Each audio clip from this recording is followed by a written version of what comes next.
இந்திய அரசியலமைப்பின் ஆர்டிகிள் 149 என்ன சொல்கிறது என்பதை இப்போது எளிமையாக பார்க்கலாம். இந்திய தலைமை கணக்கு தணிக்கையாளர், காம்ப்ட்ரோலர் அண்ட் ஆடிட்டர் ஜெனரல் அவர்களின் கடமைகள் மற்றும் அதிகாரங்களை பற்றி விளக்கும் ஒரு பிரிவாகும்.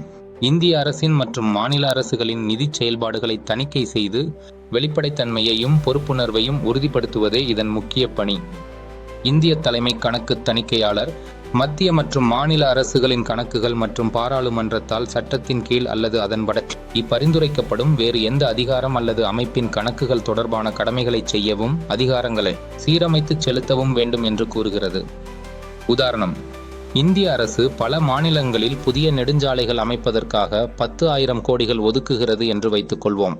ஒரு வருடத்திற்கு பிறகு இந்த நிதிகளை பயன்படுத்துவதில் முறைகேடுகள் மற்றும் ஊழல் குற்றச்சாட்டுகள் எழுகின்றன. பிரிவு 149 கீழ் இந்திய தலைமை கணக்கு தணிக்கையாளர் இந்த நெடுஞ்சாலை கட்டுமான திட்டத்துடன் தொடர்புடைய கணக்குகளை தணிக்கை செய்வார். நிதி பதிவுகள், ஒப்பந்தங்கள் மற்றும் செலவுகள் ஆகியவற்றை ஆய்வு செய்து நிதிகள் சரியான முறையிலும் சட்டத்திற்கு உட்பட்டும் பயன்படுத்தப்பட்டதா என்பதை அவர் உறுதி செய்வார். இந்த தணிக்கை அறிக்கை பாராளுமன்றத்திற்கு சமர்ப்பிக்கப்படும்.